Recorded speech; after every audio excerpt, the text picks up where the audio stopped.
Favourite serials இனி டிவிக்கு முன்பே சன் நெக்ஸ்ட் ஆப்ல ஜாலியா எல்லாருக்கும் முன்னாடியே பாருங்க. இப்பவே சன் நெக்ஸ்ட் ஆப்பை டவுன்லோட் பண்ணி சப்ஸ்கிரைப் பண்ணுங்க. பசங்க ஆசைப்பட்ட மாதிரி நம்ம எல்லாரும் ஒன்னா இருக்கலான்னு நீ சம்மதிச்ச பத்தியா? ரொம்ப சந்தோஷம்மா. அதுக்கு வாசு தம்பியும் சரின்னு சொன்னாரு பாரு, அது இன்னும் ரொம்ப சந்தோஷம். இத நீ உன் குழந்தைக்காக சொல்லியிருந்தாலும் இதனால உன் வாழ்க்கைக்கும் ஒரு அர்த்தம் கிடைக்கும். நீ நல்ல முடிவாதாம்மா எடுத்திருக்க. அத்தை, என்ன வேணும்? நான் உங்ககிட்ட கொஞ்சம் பேசணும். சொல்லுமா. இல்ல, நீங்க கொஞ்சம் வெளியே. ஹாய் கௌதம். வாங்க தம்பி, வாமா. நீ ஸ்கூல் போலையா? என்ன கௌதம், தலையில அடிபட்டோனே கிளம்ப மறந்து போயிருச்சா? இன்னைக்கு சண்டே, அதான் டாடி கிட்ட அடம் முடிச்சு உன்னை பார்க்கணும்னு கூட்டிட்டு வந்தேன்.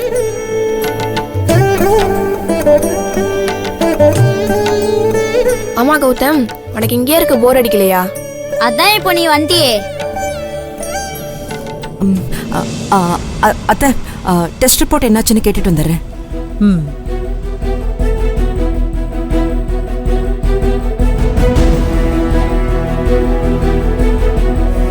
நேத்து ஸ்கூல் நல்லா போச்சா?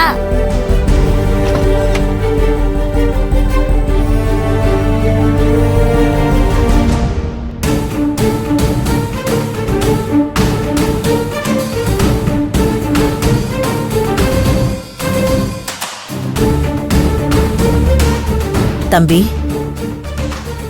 என் மருமக நம்ம ஒன்னா இருக்கலான்னு சொன்னதுக்கு நீங்க அதுக்கு மறுப்பு சொல்லாம சம்மதம்னு சொன்னீங்க. உங்களுக்கு ரொம்ப பெரிய மனசு தம்பி.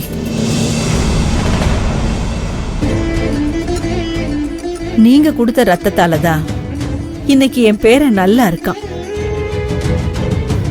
நீங்க கொடுக்க போற வாழ்க்கையாலதான் என் மருமக இனிமே சந்தோஷமா இருக்க போறா. எங்க குடும்பத்துக்கு நல்லது பண்றதுக்குன்னே அந்த கடவுள் உங்களை அனுப்பியிருக்கான். இது பல ஜென்ம புண்ணியம் தம்பி. என்னம்மா நீங்க? ஐயோ பாட்டி, இப்ப எதுக்கு அங்கிளை கை எடுத்து கும்பிடுற? எனக்கு ஒண்ணுனா அவர் எப்படி சும்மா இருப்பாரு? எனக்கு அங்கிளை ரொம்ப பிடிக்கிற மாதிரி அங்கிளுக்கும் என்ன ரொம்ப பிடிக்கும் இல்ல அங்கிள்? இனிமே நம்ம எல்லாரும் ஒரே குடும்பம், யாரும் யாருக்கும் நன்றி சொல்ல அவசியம் இல்ல. இல்ல திவ்யா? ஆமாண்டா, ஒரே குடும்பத்துக்குள்ள தப்பு பண்ணா மட்டும்தான் சாரி சொல்லணும். நல்லது பண்ணா தேங்க்ஸ் சொல்லக்கூடாது. திவ்யா சொல்றது புரியுதா பாட்டி? நம்ம எல்லாரும் ஒரே ஃபேமிலி. அதனால யாராச்சும் ஏதாவது ஹெல்ப் பண்ணா நீ இனிமே தேங்க்ஸ் சொல்லக்கூடாது, சரியா?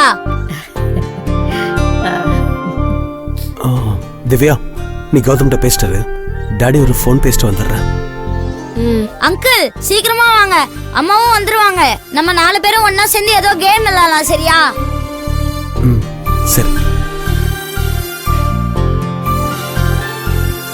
டேய், அப்பனா நீ ஜட்ஜு பாட்டி.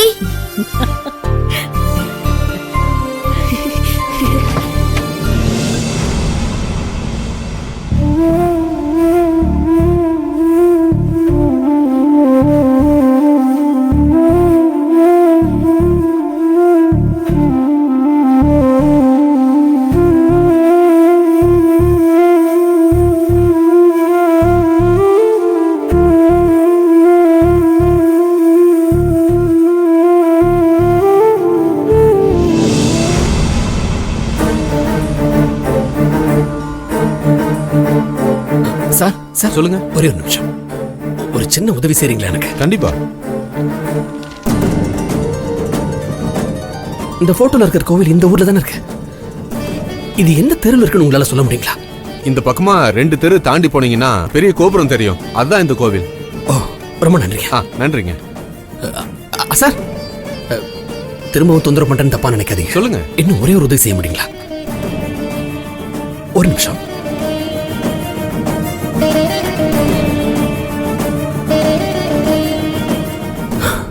என்னையே நான் தேடுற மாதிரி வச்சுட்டே கடவுளே.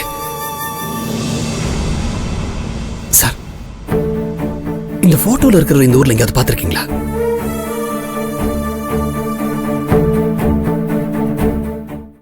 இல்ல சார், இதுக்கு முன்னாடி நான் அவரை பார்த்ததில்ல. இவர் யாருன்னு எனக்கு தெரியல. அம்மா, யார் இவரு? உங்களுக்கு தெரிஞ்சவரா? அண்ணனா தம்பியா? அது வேற யாரும் இல்ல சார், நான் தான் அது. என்னதான் நான் தொலைச்சிட்டு தேடிட்டு இருக்கிறேன். நான் யாருங்கிறத தேடி என்ன தேடித்தான் நான் இந்த ஊருக்கே வந்திருக்கிறேன். அதனாலதான் கேட்கிறேன். தப்பா எடுத்துக்காதீங்க சார். கொஞ்சம் இந்த போட்டோவை பார்த்து சொல்லுங்களேன். எங்கேயாவது என்ன பார்த்திருக்கீங்களா? நான் உங்களையும் பார்த்ததில்ல, இந்த போட்டோல இருக்கிறவரையும் பார்த்ததில்ல. நீங்க கேட்ட கோயில் அந்த பக்கம் இருக்கு, போய் விசாரிச்சுக்கோங்க. சரி. சரிங்க. நான் யாருங்கிறது எனக்கே தெரியல. என்ன மத்தவங்களுக்கு புரிய வைக்கிறதுக்கு இருக்கிற ஒரே ஒரு ஆதாரம் இந்த போட்டோ மட்டும்தான். என்ன விசித்திரமான தண்டனை. என்ன பாவம் பண்ணிட்டு பிறந்தேனோ தெரியல.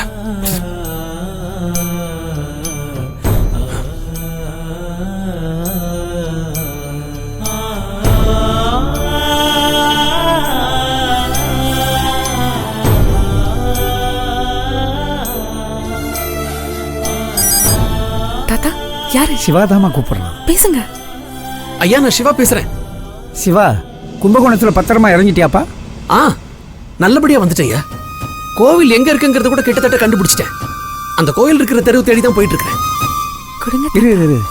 சரிப்பா, நீ அங்க போனதும் உனக்கு ஏதாவது ஞாபகம் வருதான்னு பாரு. அப்படி உனக்கு புதுசா ஏதாச்சும் ஞாபகம் வந்தா எனக்கு உடனே தகவல் சொல்லுப்பா. ஆனா ஒரு விஷயம் நீ மனசுல வச்சுக்கோ சிவா, நீ ரொம்ப ஆழமா சிந்திக்கவே கூடாது. கொடுங்க, நான் பேசுறேன். அப்படி நீ சிந்திக்கும் போது உன் மூளை ஒரு நிமிஷம் செயல்படுறதை நிறுத்திக்கும்.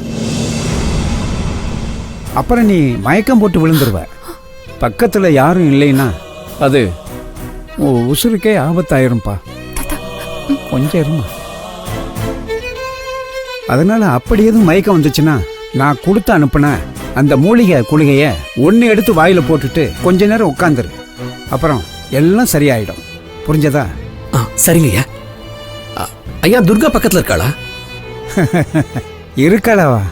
அவன் நான் போன் எடுத்ததுல இருந்து உன்கிட்ட பேசணும்னு என்ன பிடுங்கி எடுத்துக்கிட்டு இருக்கா.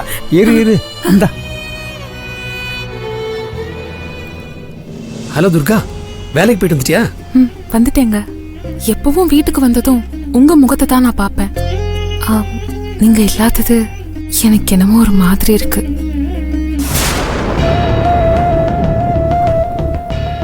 நீங்க அங்க ரொம்பலாம் தேடி கஷ்டப்படாதீங்க. முடியலன்னா திரும்ப வந்துருங்க. நம்பிக்கையோட இந்த ஊருக்கு வந்திருக்கேன். நிச்சயமா என் குடும்பத்தை எப்படியும் கண்டுபிடிச்சிருவேன். அவங்கள கண்டுபிடிச்சிட்டு நேரா அங்கதான் வருவேன். நீ ஐயாவை பத்திரமா பாத்துக்க. சரி, நான் பாத்துக்கிறேன்.